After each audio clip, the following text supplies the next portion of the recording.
This is the Horse Radio Network. This is episode 153 of the Stable Scoop Radio Show. Au naturel on Mackinac Island. Please support our sponsors as they make this show possible. Equestrian Collections offers the whole universe of shopping at your fingertips. Shop online at equestriancollections.com. Plus Uncle Jimmy's brand products. Look for Uncle Jimmy's hanging balls and other great treats at uncle-jimmys.com.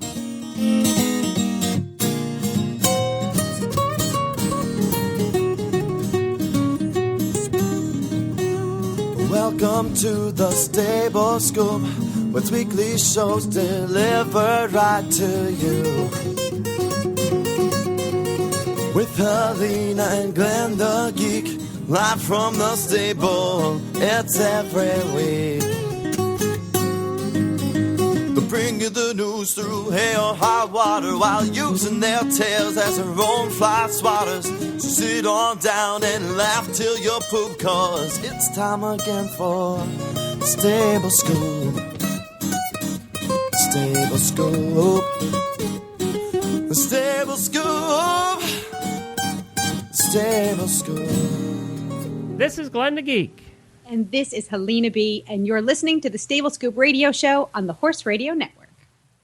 Well, howdy, Helena.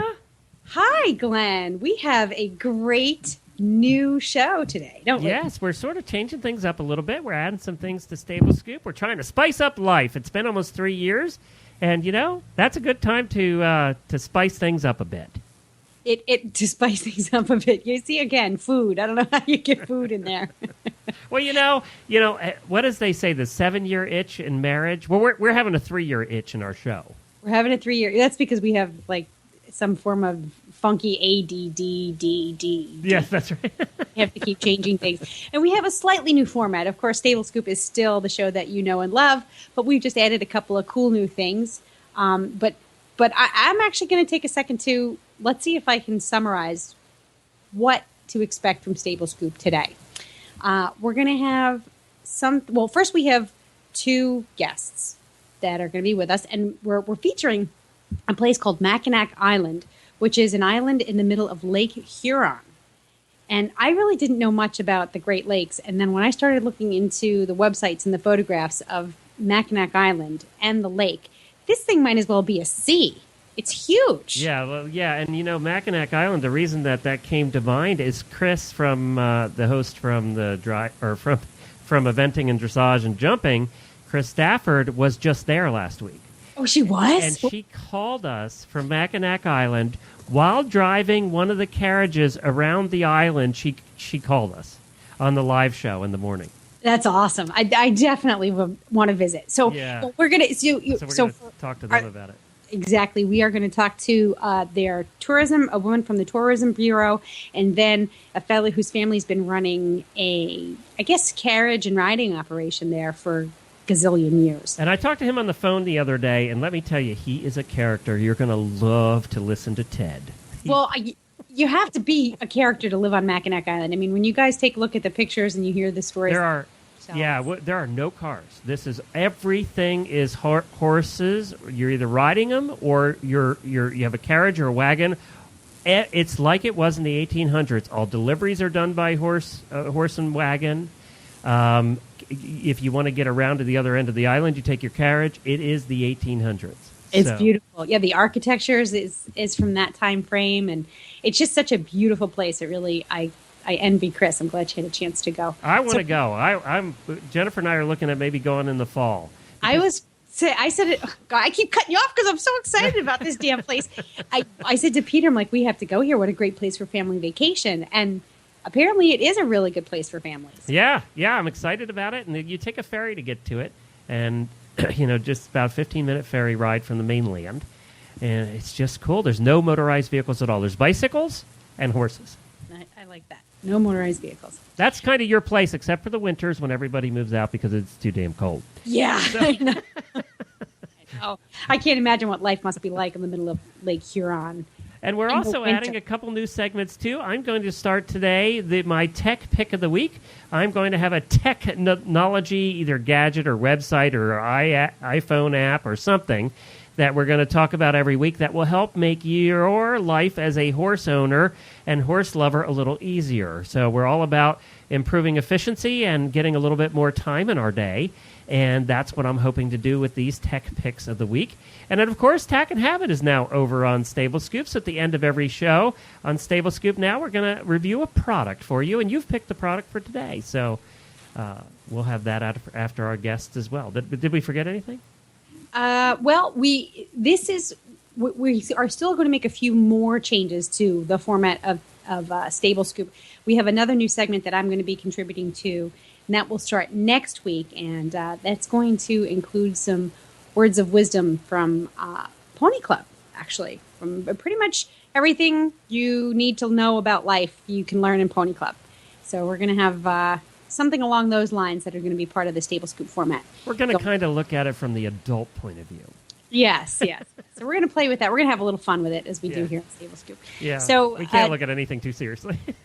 Ever, like including ourselves. So today we're going to start with Mackinac Island. Oh, no, we're going to start with your tech pick, right? Yeah, we're going to start with the tech pick. We'll start off every week with that. I have something. If you don't have an iPhone or an Android yet, right? No. Okay, but one of these days soon, we're going to get you into the 21st century. No. So I have an Android phone. I have an X, Droid X, and we know a lot of our listeners have iPhones. I'm always just amazed when I go to horse shows and see all of these kids that are 12 years old with their iPhones. So we know a lot of you have iPhones or you have Droid phones. Well, there is, if you go to the App Store, there's an app called HeyTell, HeyTell, and you can find their website at heytell.com. It's a free application that you want. We all text. Everybody texts nowadays. We probably text more than we actually talk on the darn phones. Mm-hmm. So this takes it to a new level. One of the problems, I am not a believer in texting and driving at the same time. I think it's very dangerous. Well, maybe because it's illegal in most states. Yeah. I mean, it's not illegal here yet, but let me tell you, it's just stupid. So this is the solution to that problem. What HeyTell allows you to do is to voice text. And what that means is you're basically sending little voice messages that go to the other person's phone, and you do it through this HeyTell application that you download to your Droid or your iPhone. And what happens is when the person they get a message or they get a warning saying that they got a HeyTell message, you open up HeyTell and it automatically plays that person's voice message. So does it? But it plays it in sound, or does it convert voice to text? It's sound. You hear them talking. It's like a walkie-talkie with little sound files. So then to answer, all you do is press down your little HeyTell button on your screen, and you talk, and it then sends that sound file as an answer. So you can have whole conversations with this. Without ever actually... Now, why wouldn't you just call somebody? Well, that is a good point. What it does, though, is if you're on another call or you're doing something else, it saves them. So when you open up your HeyTell, it'll play the previous messages. Okay, so here now, what I have a feature on my phone that allows me to record a voice message, so I can send that like a text. I just, instead of choosing text, instead of choosing text message, I choose voice message, and I record my little, message, and I hit send, and it just beeps the person and says you have a voice message. And I'm wondering if all phones would be able to play that or not. I don't know. One of the other cool things that I'm not sure. One of the other cool things about this HeyTell thing is it's cross-platform. I can talk to iPhones as well as Droids. Okay. And there's not too many applications that cross those platforms. The other cool thing is if I'm talking to you, we're having a conversation back and forth like a walkie-talkie kind of thing. Mm-hmm. And you say, I say, why don't you come meet me where I am? I'm at a restaurant downtown Lexington, and you're heading in. I can actually through HeyTell tell it to send your phone my coordinates. It will do that. It will open up your app program, and you can then get voice instructions how to find me. Now that's cool. Okay, so Isn't I that pretty cool? You figured it's going to have some robust features Yeah. that average cell phone doesn't have. So this is good. Okay. And I just like it that if, now the only other thing is they have to have HeyTel. So the person you're talking to has to have it. And the good thing about it is you can't just call anybody with it. You actually have to request them to be your friend on HeyTel. They have to accept. So you're not going to get junk on it. It's only going to be people that you've made friends on HeyTel and that they also have HeyTel. Now, okay, so HeyTel. So that's pretty cool. I'm kind of digging that. It's a little app, but it saves a lot of time for me. I'm encouraging all my friends that have iPhones and Droids to get it because it's free. Right. And it just, when I'm driving, that I can't talk to them or they're not available, I can send these messages and not have to text. So that's awesome. And you don't have to, you still have to scroll down to find the person. Or you could do voice recognition, right? Well, what you're going to find is that you don't have as many of them. You don't have as many friends on HeyTel because it's kind of limited. So they're just the people you really are close with. Oh, that's good. Yeah. So it almost makes me want to get an iPhone. Well, there are a lot of reasons to get an iPhone or a Droid. I personally love my Droid X. But that's my little recommendation of the week. To maybe save a few minutes while you're driving. It would be great for people that that have students and lessons and things like that, where you're out and you just don't have time to text. Maybe you're on your horse or you're getting ready, your horse ready. You just need to send a quick message that you want them to get. Plus, you know what? I still like hearing people's voices. Yeah, I know. I like hearing your voice every week, Alina. Oh, well, that's why we do a radio show together. That's right, but it would, wouldn't be the same if we were just typing it out. Well, get the powers to be to create a Droid phone in a wristwatch type of unit, and I will be all over it. I will be all over it. Just, I'm not carrying around a clunky iPhone. I'm not doing it. I want it to be attached to my body so that I won't lose it. All right, well, we're going to get to our first guest here shortly, but first we want to talk about Uncle Jimmy's. We do this every week. We talk about Uncle Jimmy's, and we want to know, have you tried his treats yet? Uncle Jimmy's makes the best line of horse treats. Helene and I we don't love them. We actually feed them to our horses. We love them because our horses love them. I can't say that I have one hanging in my studio here, and I'm munching on it all the time. But our horses. But you have thought about it. I have thought about it. They're really sweet and really good. But he actually makes a non-sugar version too, a sugar-free version, which is kind of cool for some horses that can't have sugar. That's very thoughtful. Yes, but he has a number of different kinds of treats. They're all fun, and your horses will love them. We haven't heard about too many horses that don't like Uncle Jimmy's hanging balls. What we have heard is that when you hang them in the stall, and the balls are about 12 inches in diameter, maybe. Yeah, they're pretty big. Yeah, when you hang them in the stall, and they're meant to hang there because they're also meant to entertain your horse, and as well as your horse, to sort of chew on them and suck on them and stuff. But they're meant to entertain your horse too, and take some time. Well, yeah, they do sort of suck on them. Why do you have to say that word though? I can't just say play with them. I kind of forgot that we were talking about Uncle Jimmy's hanging balls when I used that word. So I take that back. I take that word back. So when they chew on Uncle Jimmy's. So when they enjoy. What? There's no good word that works for this. I know. When they enjoy. They enjoy. Oh, that's okay. So when they enjoy Uncle Jimmy's hanging, no matter what we do with this, it's coming out wrong. I know. Somewhere in a corner in Uncle Jimmy's offices, there's a person cracking up right now. Butchering this. We just hope he keeps advertising. Uncle Jimmy has a sense of humor. He'd be laughing right along with us. The thing about this is, despite the name and despite the fact that Glenn and I just can't get it out without cracking up, these are really good treats, and that's what makes Uncle Jimmy's brand products work, is they have a funny name, but there's a serious product underneath. These things are so good for your horses. They absolutely love them, and they're really convenient for people because you've got hanging balls, you've got squeezy buns, which are the squishy treats, you've got looky things, you got all kinds of stuff. He even has products for your chickens. Uncle Jimmy thinks of everything. So before Glenn and I completely trash this commercial, just go to uncle-jimmys.com and see what they have available for you and your horse. All right, let's get our first guest on now. I got to ask her. There's some discrepancy here, even from Chris, who was there just a week ago. Whether it's Mackinac Island, I've always heard it called Mackinac Island.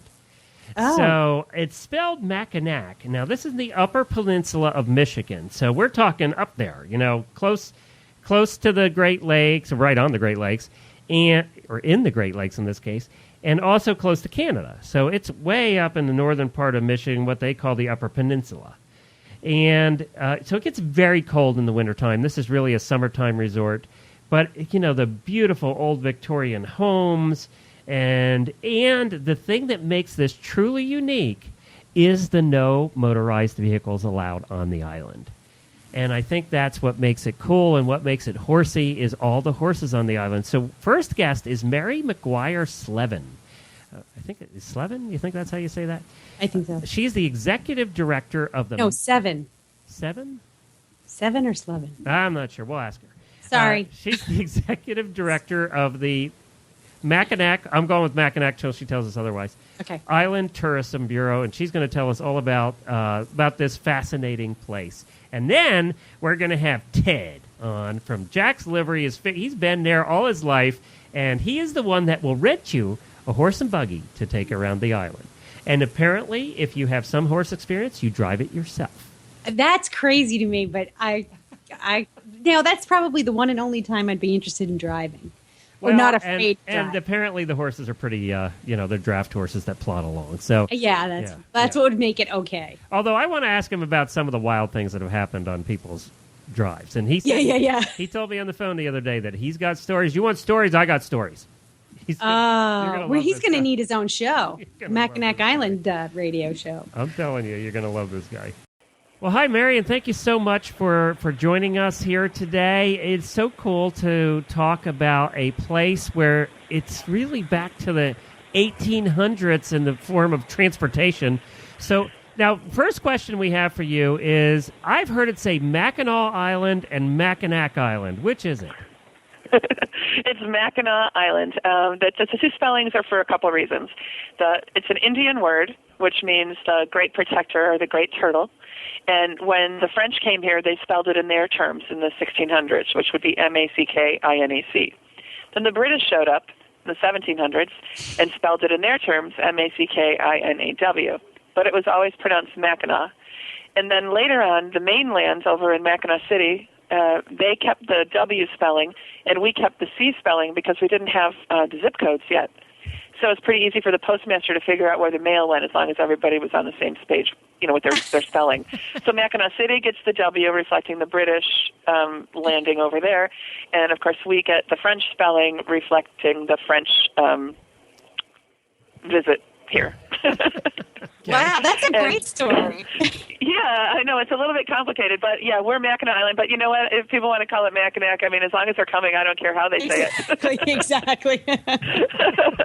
All right, good. So we got that straightened out because we were confused about that one. All right, now tell us, how the heck did this place become a no motors allowed place? Well, there's a couple of stories behind it. One, when they first started, went from being in the fur trade and the fishing industry to the tourism industry in the mid-1800s, they started, had the main street was all dirt. All the streets were dirt. But they weren't very wide. They were for horses and carriages. So when the horseless carriage first made its appearance here in 1898, the backfiring of that thing spooked the horses, and any horse owner knows that, horses don't like new things, and they don't like big sounds, and they have to get used to that kind of stuff. So the carriagemen here on the island went, no, get rid of that. Can't have it over here. And then in 1920s, there was a little rambunctious guy that lived on the other side of the island named Tellefson, and he bought a car and brought it here and was driving it into town, and they were so huge. And it was also smelly and freaked out the horses that the city council and the Horsemen's Association all got together and they banned the motor vehicle because, A, it was loud and noisy, B, the streets weren't wide enough, and C, they didn't want to lose their lifestyle of being horsemen. And they saw all of those things all together. So the city made an ordinance that banned personal motor vehicles. They did permit ambulance, fire truck. For the cemetery, we have like an earth mover to dig, the graves, so they don't have to do all that by hand. But other than that, there's no personal motor vehicles here. And it stayed that way forever. A few people have tried to challenge it over the years, and no one here wants cars here on the island. It's too much trouble. About things like, about bulldozers and all that kind of stuff. It never occurred to me. Mm-hmm. well, work has to get done. And it's only temporary. It's not like a bulldozer is going to come in and, be used for transportation. Right. You like can they get are around here in my town. Exactly. Well, we can get a temporary motor vehicle permit. For instance, when the Budweiser Clydesdales come, we do get a temporary motor vehicle permit so that we can bring over the Clydes in their trailers on with the semi, on a freight boat, and they bring it out to British Landing, and then they drive up and come because they really need to keep their horses in their environment and what they're used to doing. So that's one exception that I would go to City Council and say, hey, the Budweiser Clydesdales want to come to Mackinac for a couple of days, and they want to, bring them over on the truck rather than on the boat because their horses aren't used to boats where ours are. Right. So our horses come off on the island on the Arnold Line ferry boat every year, and they ride in the bottom. They bring about 15 horses at a time. In fact, we've got a good video on YouTube showing how the horses come and go from the island, and Dirty Jobs with Mike Rowe. They did a whole segment on it. Oh, cool. But yeah, it was really cool. But that's just how it is. Our horses are pretty insular. We've got about 600 of them that are all like Percherons and Belgians and mixes, and then we have the saddle horses, about 100 of those. And it's just it's an interesting way of life, and it's an interesting way to live, and it's really nice not to have to deal with the car. You can get a lot done with a horse and a lot done with a bicycle. All your deliveries are done by, like, to the stores and to the, hotel and stuff, and it's all done by horse-drawn wagon as well? Yeah, a horse-drawn dray. The dray is the flatbed. Okay. And Mackinac Island Service Company. Yeah, that's our pickup truck, right. Okay. Mackinac Island Service Company does the delivery for UPS, and all of the things that get delivered, all the food, the beer, the furniture, everything is delivered on horse-drawn drays. 2 horses, usually 2 big, like 18-hand Belgians.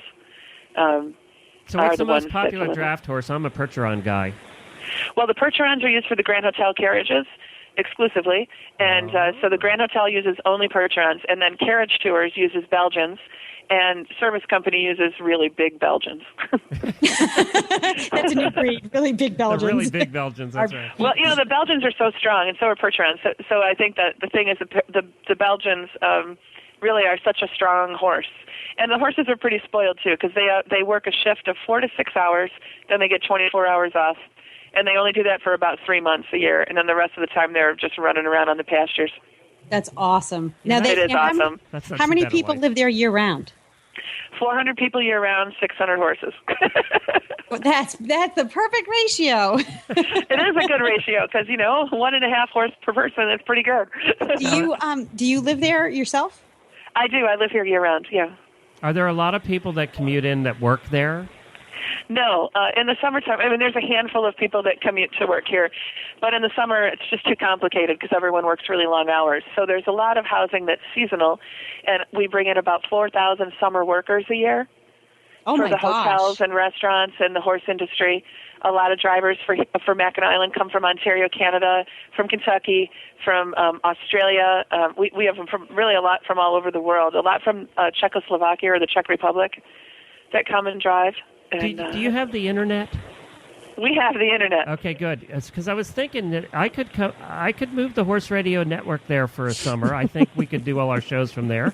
I think that you could. I think we could work that out. You got a little room for me above the tourist bureau? And well, you can't stand up above it. I work in a 200 square foot office with 5 people, so we could make room for you. It would just be kind of noisy. You'd have to get a better microphone.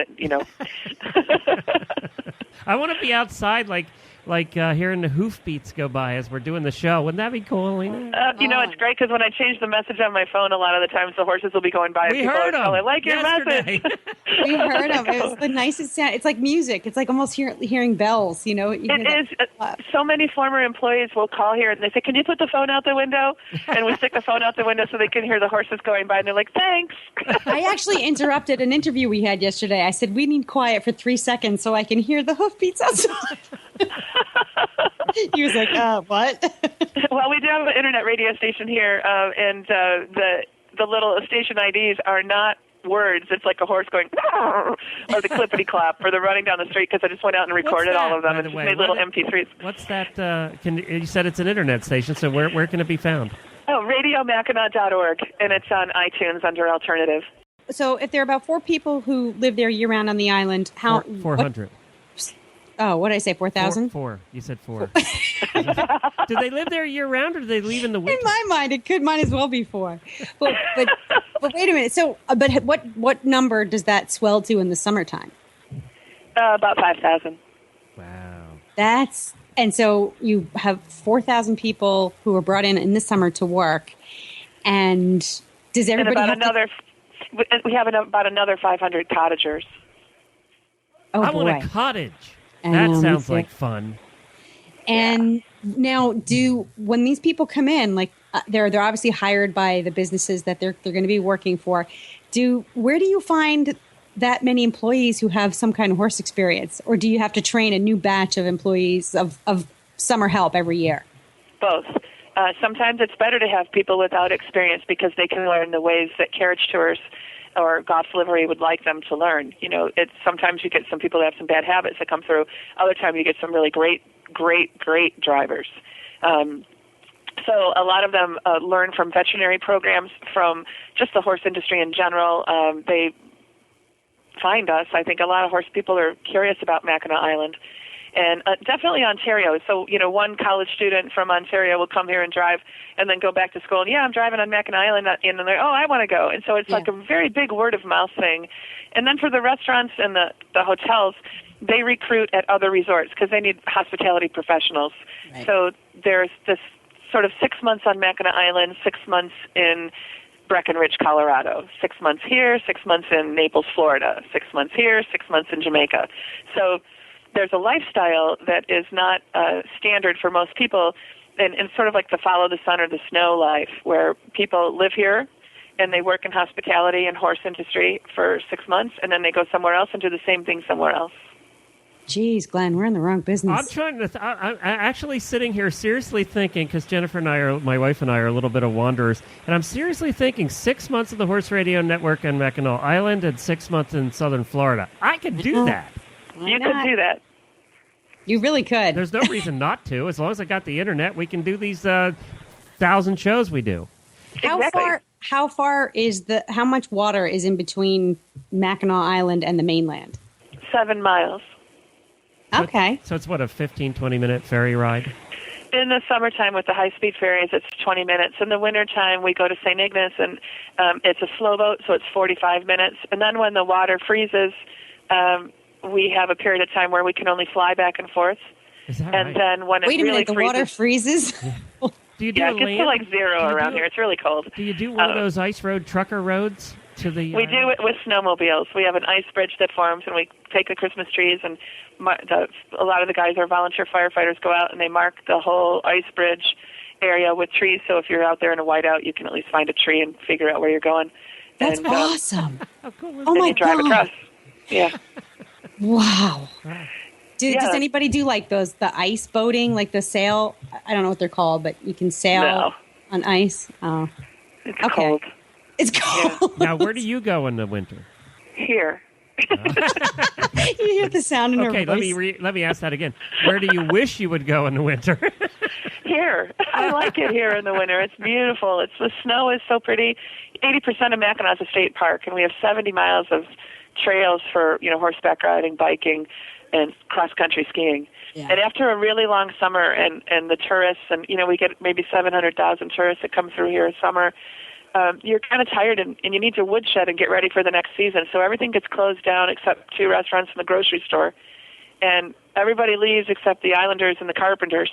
And then we start like the backstage process of cleaning it all up again and getting it all ready for the next year. Right. So winter's so cool. So winter's nice. It's a good downtime for you guys. It really is. And it's not necessarily a downtime, but we get to hang out with each other. It's quiet time.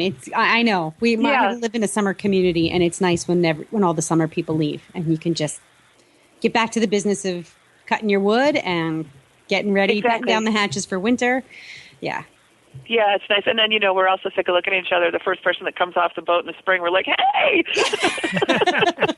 People are overwhelmed. They're like, whoa, how are you? How was your winter? We're like, I'm so glad to see you. Yeah, nice to see Winter's great until New Year's. Pardon? Winter's great until New Year's. New Year's is great here. It's so much fun. Is that right? Yeah, it's really good. I mean, the restaurants that are open, do a great party. It's a great party here. Well, you all know each other, so. Yeah, but tourists come too for New Year's Eve. It's a lot of fun, and it's a really nice time. It's very quaint, pretty cool, and you don't have to worry about driving, so you can have a couple glasses of wine and some champagne and not worry about getting home. And someone will give you a ride in their snowmobile, or George, who drives the taxi in the winter, sometimes will give you a ride. Now, is there getting back to the horses here quick, so you have all these horses on the island, hundreds of them. Is there pasture? Do they truck hay in? Is it expensive to keep a horse there? Yes, and yes. We have all the horses here. There are pastures. All the carriage companies have their areas, their turnouts.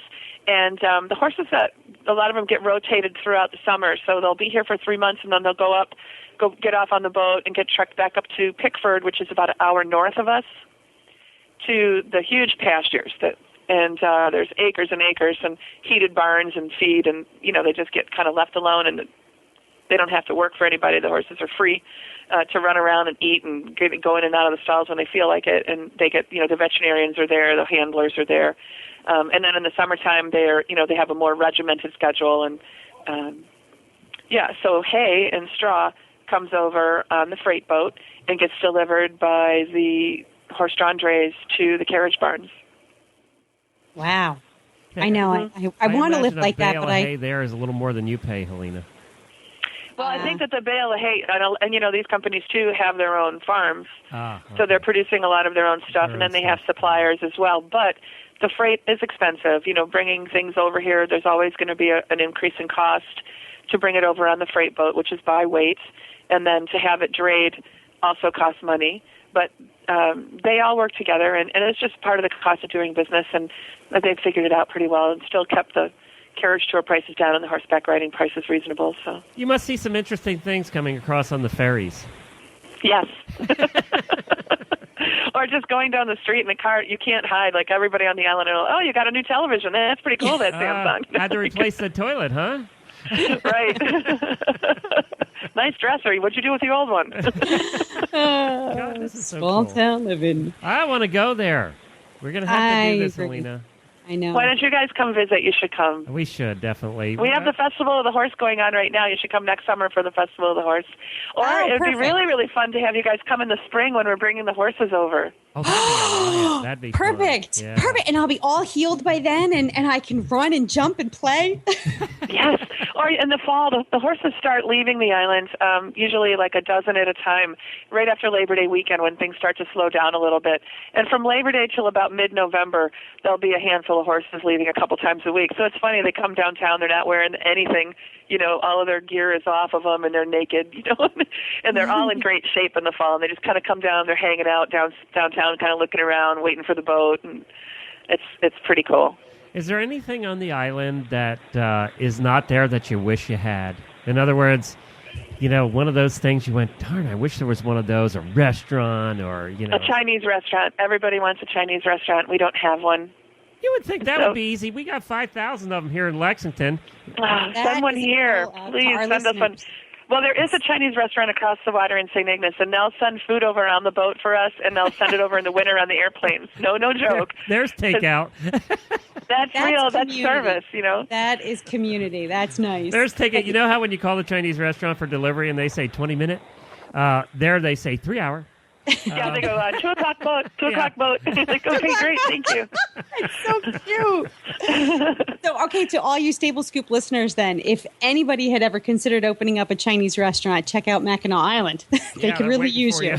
Yeah, exactly. Be a Chinese cowboy. It would be great. And I assume there's no McDonald's in Mackinac Island. No fast food. No, we have no corporate anything. I mean, we do have a Starbucks, and we're grateful for that. And there's a couple of franchises, some like clothing stores, like Monkey Business and Peace Frogs. There's a couple of cute, like, kind of, touristy things. But we don't have corporate America here at all. All the hotels are family operated and run. All the businesses are.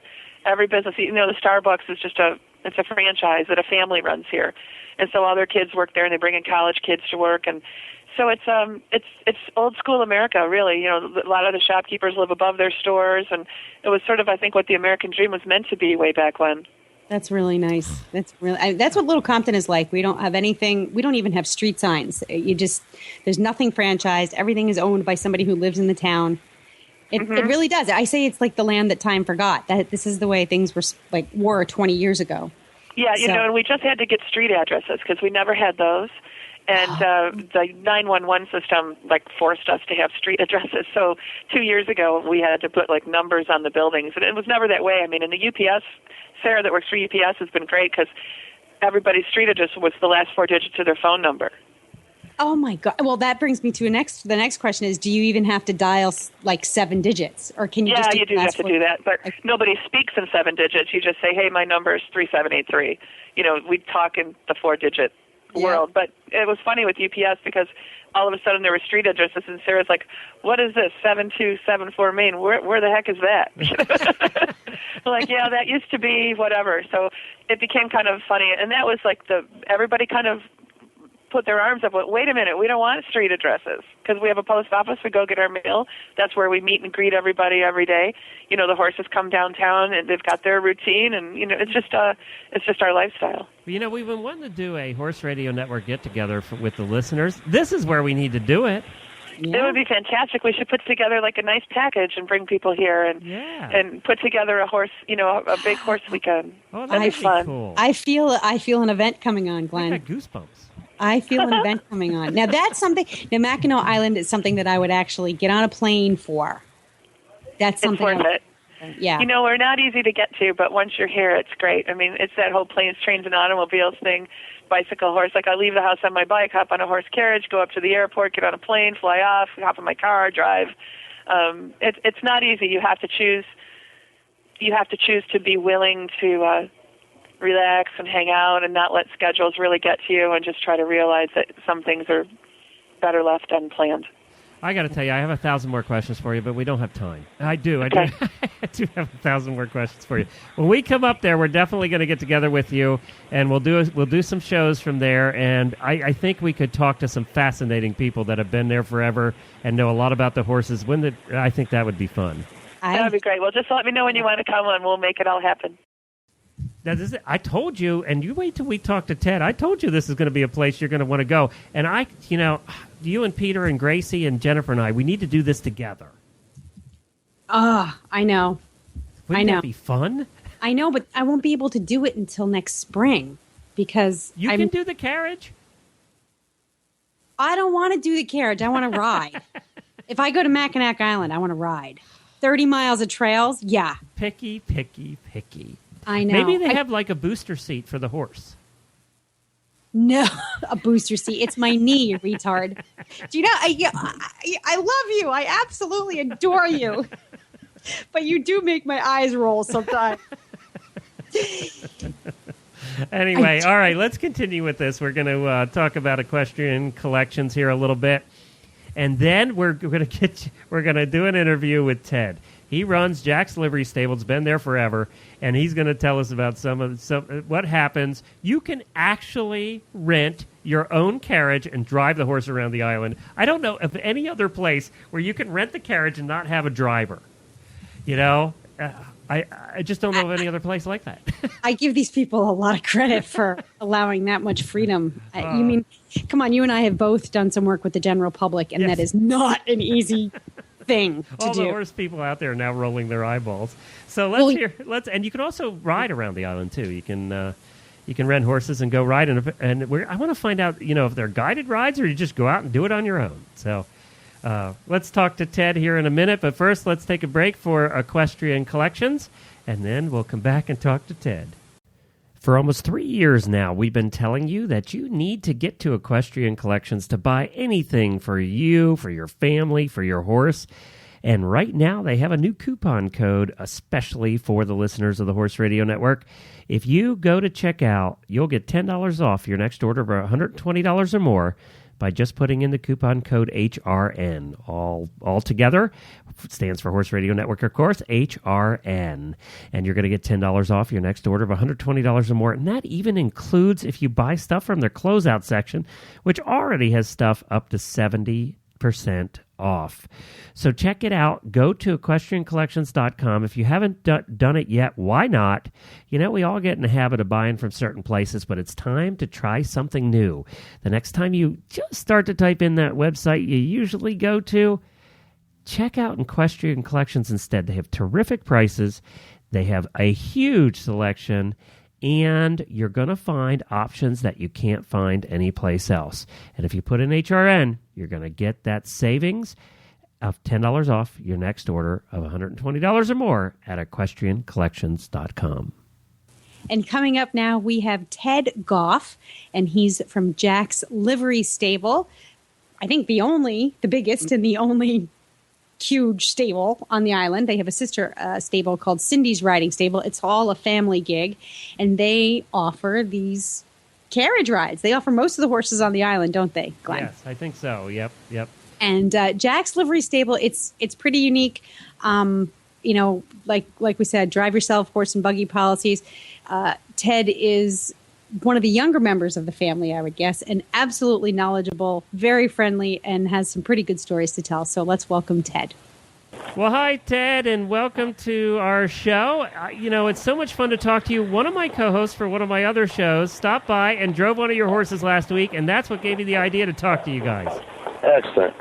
And I know you remember Chris, and she actually took out a horse named... Shorty. Shorty, that's right. Yep. Oh, I love it. I want to take Shorty out. I want to take any horse out named Shorty. Yeah, he's a short, handsome, little blonde Belgian horse. Well, now, we've already talked about the island and how all that works. So tell us, how long have you been there running this livery stable? The stable itself has been operating since 1953. Wow. And my great-grandpa Taylor Goff originally got the ball rolling. And then his sons kind of worked after that. And in the early 70s, my father, Billy, and my mother ended up running both the stables. We have another stable, Cindy's Riding Stable, on the island. So you have two? Yes, we do. One is exclusively horseback, and then the other one offers horseback riding and the driver self-horse and buggies. So now, so are the ones that are horseback, let's start there. Do you have a guide, or do you go off on your own? Well, typically we at least get everybody started. One thing with, a small island like this, the horses know all of the routes very well. But that doesn't mean our customers know the routes very well. And generally they don't have a clue, to be truthful. So we would at least, get everybody started with a guide. And then depending on the age of the riders, experience levels, and other factors, you might have a guide the entire ride or just kind of get you rolling kind of thing.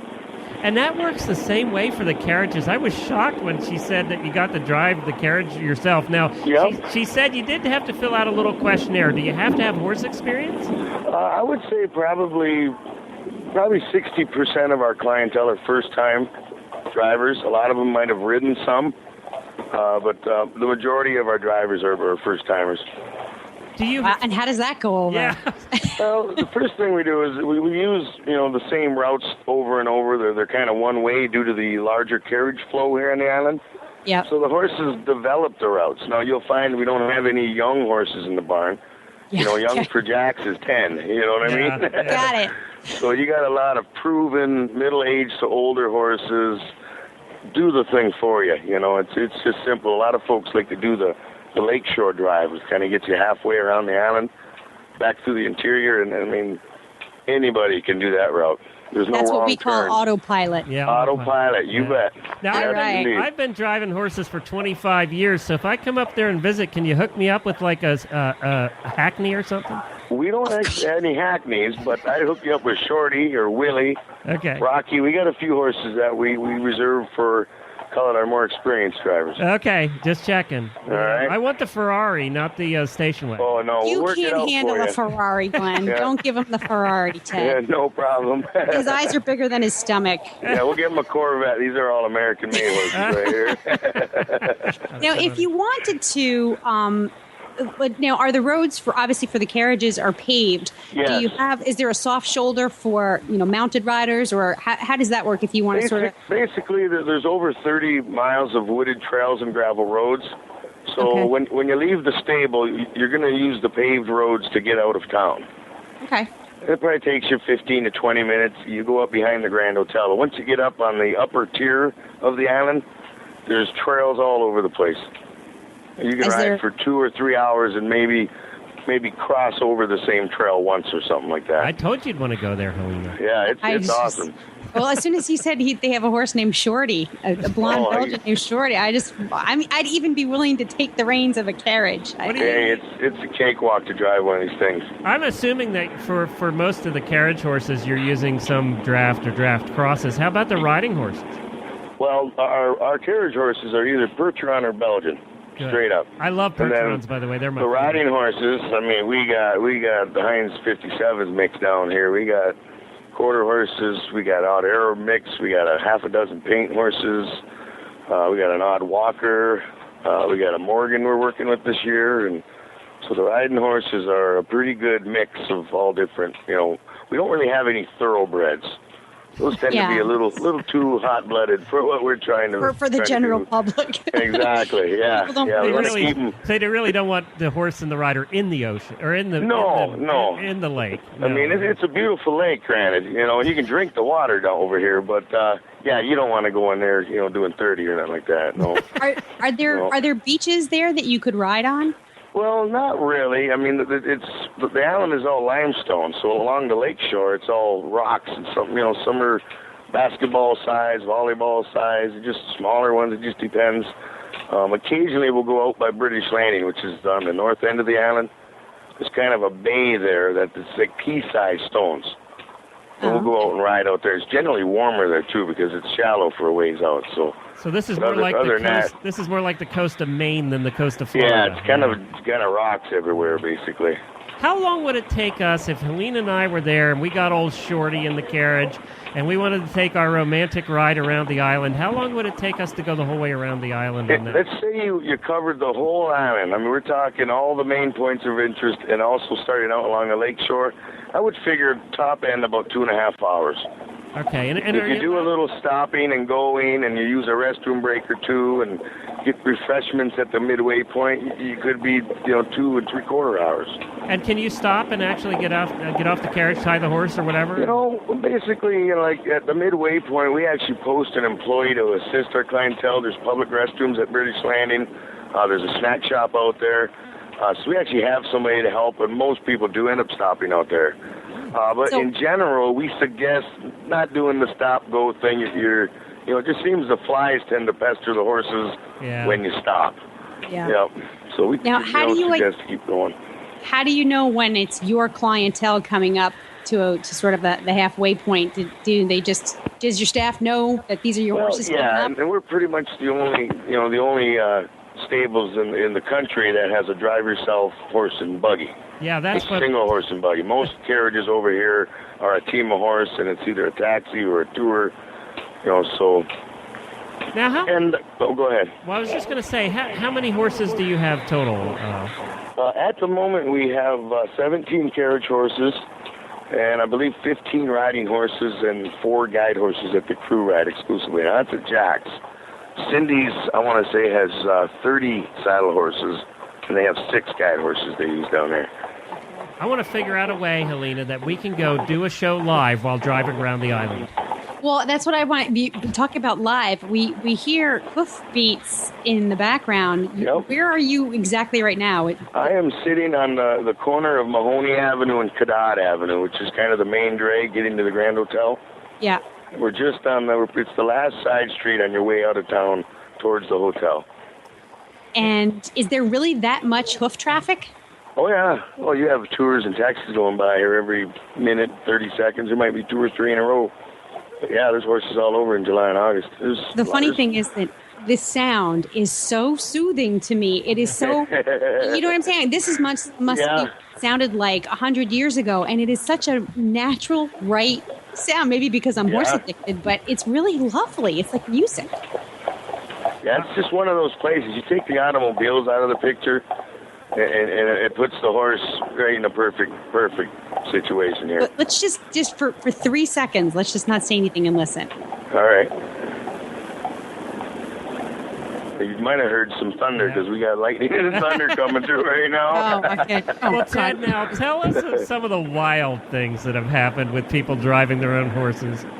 We've had all kinds of different things happen with these horses. I've seen folks, stop out at the snack shop on midweek. We won't have an employee out there in the fall and the spring, and they'll just hang the lines on the horses' hams and you know, well, we're going to hear the noon whistle momentarily here. Yeah, what's that for? Every day at noon, they have the noon whistle go off. We got to hear the noon whistle, Helena. Yeah, and hoofbeats. Oh my gosh! Now, what do you guys do in the wintertime? Does everything close up, or do you? Yeah. Basically, mid-October is the end of most of the season for most people over here. Our horses live in the eastern Upper Peninsula, a little town called Pickford. Oh, so you take them off the island then? Yep. Oh, yeah, that last boat ride's a good time. You know, I've been on a boat with over 40 horses before. Jeez. Do you go with the regular ferry? Well, the Arnold Transit Company has the old freight boats that got like a flat deck on the bottom. Okay. And they got D-rings up the sides, so you can tie about, probably 30 horses up the two sides, and if you have more than that, they'll run a big rope across the back of it, and you can tie another 10 or 12, depending on what size horses they are. We can't get a horse to load in the trailer. You're putting them on a frickin' ferry. Well, I tell you, I've seen some of these guys lock their hands together behind the horse and all but carry them up or down the ramp, getting them on the boat. Yeah, it can be quite impressive watching sometimes.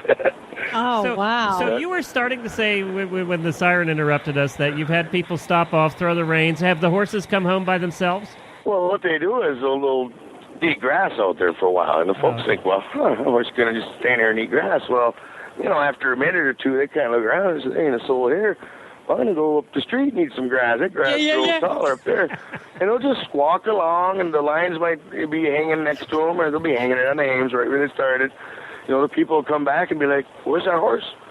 And we'll get a call, and they'll be like, well, we were right here, and the horse was eating grass, so we left, and it left, and I don't know where it went. Well, it's going to go home like any other well-fed horse. So I'll call my cousin Yogi up, and he'll hop in his little 18 speed and muscle down the hill and intercept, so to speak, and drive the horse back. And a lot of times people head towards town, and we'll just hang tight, put them back in there, and enjoy the rest of your drive. I've seen people, bring a horse back and maybe not want to pay a little overtime and just park it up in the woods, and just leave it. Oh my goodness! Yeah, and we'll have one of our riders go by with some horses and call and say, you know what? Clyde's standing up here in the woods. He's fine, nothing wrong. He's ate, 3 cubic yards of grass up here, but you might want to come get the old boy, So yeah, you see stuff like that, and you'll get horses that'll get flies on their stomach. You have a horse kick up at their stomach. You have people think the horse is trying to kick them or is freaking out or something. You see all kinds of different stories you hear from different customers. I know there's no drinking in Michigan, that nobody ever drinks there. Oh, especially Mackinac Island. I mean, these Indians are sober as you get over here. Me and my cousins. Oh, yeah. Yeah, I know that. Yeah. So, and I know the hotel doesn't serve any alcohol. So do you do breathalyzer tests before they're allowed to take the horses out? No. These horses, we generally keep them under 30 miles an hour. So due to that, we don't have to sweat it, really. Okay. Yeah, no problem. And they know their job. That's called the designated driver. Yeah, exactly. It says that right on the forms you fill out. Designated driver. Please print. Yeah. Now, how do you keep these guys healthy? I mean, how far is it to the mainland? And does the vet come out? And there's a vet here 24/7. You can call Dr. L. Siblick at any moment, and he can help you out. And he cares, he works for Carriage Tours, call it primarily, but he'll help out whomever. Now I'm trying to think of the old books and stuff, and I'm picturing you, Ted. Do you live above the stables in like an apartment? It's funny. I do not. I live in the big house, which is I'm sitting right on the porch right now, and it's kind of our housing for our staff. It's a 9-bedroom, 3-bath, full kitchen dining. Oh, so they all. But we do have stables, and we do have other units that are right part of the stable. You bet. Oh wow! See, now I pictured that. Yep. Yeah. Good eye. Well, this is fantastic. What fun, and what fun you must have. So to give everybody the hours that the months that you're open, I mean. Yeah, basically we're open, our season starts mid-May through mid-October. And early and late we're open, I would say 9 to 5. But during the heat of the season, maybe July 1st to Labor Day, pretty much open 9 to 6. Try to get everybody in by 7 o'clock or so. Now, your state bird up there is the mosquito. Hold that thought, Helena. And do they only come out at night, or do you have the big mosquito problem? Oh, I think we got enough flies here. We don't have any mosquitoes to deal with over here. No, flies, clean them right up. Yep, what mosquitoes? Yep, don't have that issue at all. Oh, good. What's the best time for an experienced horse person to come up and really take advantage of what you guys have to offer? Maybe I would suggest after Labor Day, and then do it in the morning. Do it early in the day when it's cooler. You got a fresh night's rest behind them and a warm belly with their breakfast in them, and yep, it's a little less congested earlier in the day. All right, so if Helene and I show up there, we'll do a show from the carriage. Oh my Sounds gosh, good. I want to go. I'm We'll coming. I'm coming, We'll Ted. hook up Shorty and we'll put him right in the buckboard. Oh gosh. That sounds like fun. Thank you so Ted. much, Ted. We appreciate you being on. Where can people find out about your stables? You can get right on the website. It's www.jackslivery.com. Can't miss it. All right, we'll put links in our show notes and on our Facebook page, too. That's Jack's Livery Stable or jacksliveries.com. Stable. Yeah, jacksliverystable.com. Livery Stable. Okay. Yeah, one word. Got it. Thank you, Ted. All right, you guys have a beautiful day. Well, thank you to Ted and to everybody from the island for joining us today. We're definitely going to have to visit there. Jennifer and I are just dying to go there. And, of course, I'm a driver, so I'm dying to go there. I'm dying for all of it. Like I said, I even want to just get – I would want to sit in a carriage. Maybe not so much drive it. I think I might like to be a passenger. All right, I'll take you around. I'll drive it because, Ted's going to hook me up with a Ferrari, the Corvette. So we're going to be good to go. We'll get around that island in an hour. He said, I need to talk to your wife about that first. She may have other ideas. You guys aren't brave at all. Nothing. No, not when it comes to our husbands and moving objects and things with their own minds. All right, well, that's it. We will put links to those websites in our show notes as well. And now it's time for the new Tack and Habit segment on the Stable Scoop Radio Show. Woohoo!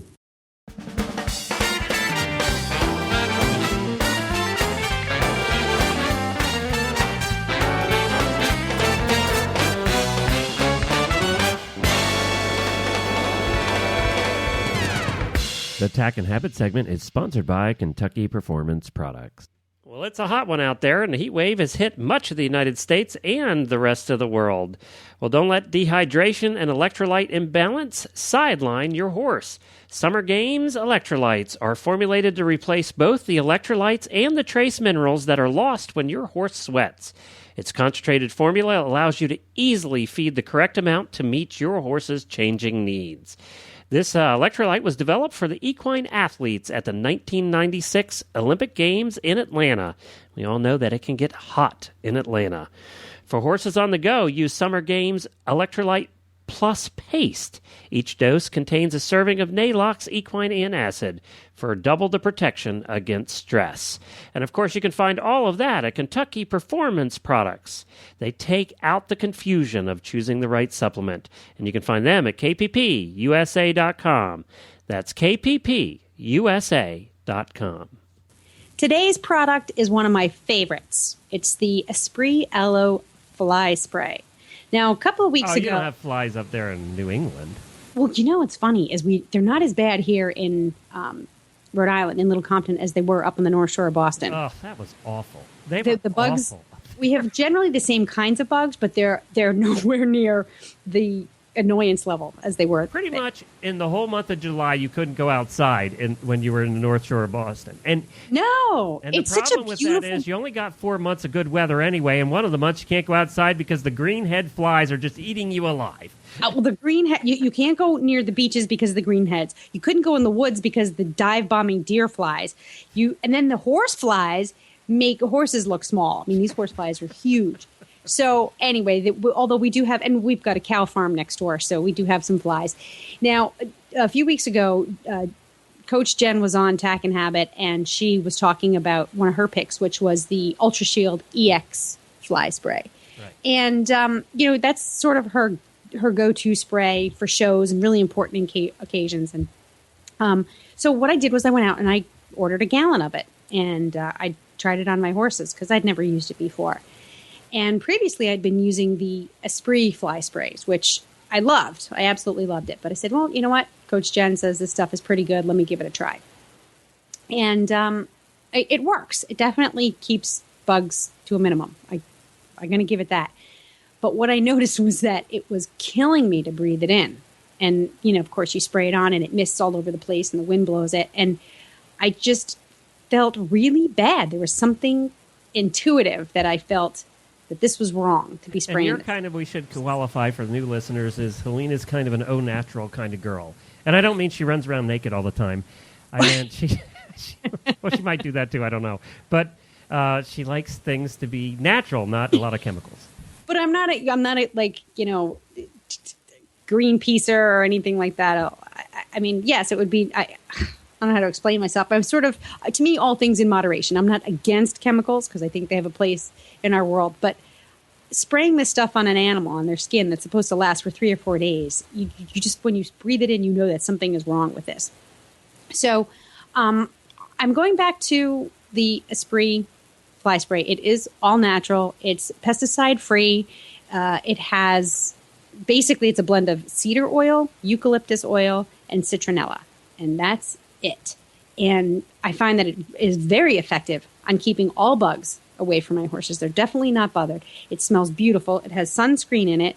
And some, they say coat conditioners. But what I found with the Ultra Shield EX is that they've got sunscreen and coat conditioners in it. But then you go to touch your horse like a day later and it's super slick, almost as if you sprayed like Cowboy Magic on them. Yep. It's really, really, really slick. This stuff doesn't have that sort of coating. It's, my horses look healthy. They feel healthy. Their coat looks fine, but it doesn't feel like you're putting on makeup. Doesn't feel like the horses are greased. Exactly. Right. Yeah. The Esprit is safe for all kinds of horses. It's even safe to use with pregnant mares and horses with skin problems. It's good for flies, gnats, mosquitoes, deer flies, greenheads. I make the concentrate a little bit stronger if there's going to be greenheads around. But, and this thing was the product pick of the year, I think, from Horse Journal in 2007 and 2005 and some subsequent years. So I'm going to recommend this. It's the Esprit Aloe Fly Spray. And is it expensive? It's no, actually, it's not. Compared to some of the high chemical products, no. It runs about $23 to $25 for a 32-ounce bottle. And I like the concentrate because you can keep mixing it in your own fly spray bottle, and that will last you like a whole summer. And is it? And I'm reading here that the concentrate's 5 parts water, 1 part concentrate. Yep. So 5 to 1. That's a darn good ratio, actually. It's a darn good ratio. That's what I said. Is sometimes I'll do 6. 6 to no. You can tell my strength is not in math. 4 to 2. If it's going to be an especially buggy day, because this stuff is so gentle on them. Cool. All right. That's we'll put a link to that in our show notes. You can buy that anywhere, or where do you buy it usually? Go online and Google it. Esprit fly spray. You can buy it from the Esprit website, but there are some of not everybody carries it. So you got to go do a Google search and find an online tack store that has it. Okay, cool. That's Esprit Herbal Horse Fly Spray. Cool. Very good. Thank you for your tack and habit pick of the week. You're welcome. And that's going to wrap it up for us today. You're out of here to go to another doctor's visit in preparation to get your knee surgery. Oh, I can't wait to get my knee chopped open. I know. You went to the doctor last week. You were in a lot of pain, weren't you? I was. I made the mistake of going into the ocean, and there was enough. Doing it again. Well, the funny thing is that really it was low tide. The waves were barely a foot. I mean, it was not. It was just a gentle rolling motion. There was nothing really, no white water or anything. And apparently, the back and forward motion of just the tide going in and out was enough to create forces in the joint that inflamed the joint capsule. And let me tell you something, I woke up with stars the next morning. And I went back in my brace. I actually went back on crutches. So if anybody has torn their ACL and they're considering not having the surgery, rethink that, because life without an ACL is no fun. I need to get your husband just to strap you to the chair. I can't. I mean, it's so funny how much physical movement is a part of who I am as a person. Yeah, she's very I can't antsy. sit still. You're not antsy. You are kind of antsy. It's full of you're up energy. and moving all the time. Yeah, Yeah. because it's fun to move. It's fun to Between jump. the ADD and the antsiness, she's just like a Energizer bunny. Yeah. Yeah. But your batteries are a little low right now, so be careful. My batteries. What do you mean my batteries are low? Well, the batteries that make your legs go. Yeah. The parts are a little low right now. You need to get them fixed first. I need to get them fixed. I know. Yeah. I'm kind of looking forward to like being in bed for a couple of days with some magazines and some drugs. Is this outpatient? No, it's not. Well, that's a good Our- thing. I think they're sending people out after surgeries too quickly anyway. Well, that's part of the reason why I chose the surgeon that I did is because, well, for one, the hospital that he's affiliated with is the best in Rhode Island. And he keeps his patients overnight for two reasons. Number one, for pain control, because it's the worst thing to be sent home from surgery and maybe your pain meds don't work or there's a complication and then you're stuck. And second of all, because they administer antibiotics throughout the night, so over a 24-hour period, they significantly reduce the risk of infection.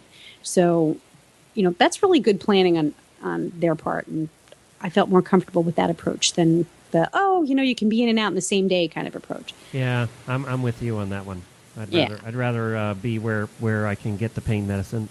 And I'm a big baby. Honest to God, it's so funny when it comes to like being in the hospital. I'm like, please just take care of me. Please just take care of me. I could go screaming through the woods at breakneck speed on a horse I don't know. So But- is Peter going to have to take off 2 weeks of work, or are you hiring a nurse? He is taking off, Oh, yes. okay. He's a good nursemaid. Yeah, and he cooks too. So that's And he cook- and, our milkshakes neighbors, for you for a couple days. our neighbors across our neighbors next door, she had her ACL done like 3 or 4 years ago. And so she's here and she's like, I'll, whatever you need. And that was really nice. Cool. And Jennifer's Yeah. had the same thing sort of done. She had her meniscus done, actually. She was... And the meniscus is a more problematic. I mean, I had to do my meniscus as well. So it's so there's actually 2 surgeries in one I get. Oh, Double the pleasure. I was going to say 2 for the price of one, but no, it'll be two for the price of 2. 2 for the price of 2, yeah. So they're going to reconstruct my ACL and clean up the meniscus, which is really the most painful of the ACL doesn't hurt. But because the knee is unstable, it grinds, the cartilage. Meniscus is your cartilage. So when it's like having a hangnail, and then it irritates everything in there. So a meniscal surgery is probably that creates the greatest relief. And we'll have to talk. We actually have to get together and talk about what our schedule is going to be here on Stable Scoop. And if you're going to miss one, we'll have to figure that out. Yeah, you don't want me doing Sable Scoop when I'm on drugs. Maybe we do. But you think I can't get the words out now. Just wait till I'm all lubed up. All right, don't forget that we have a bunch of other shows on the Horse Radio Network.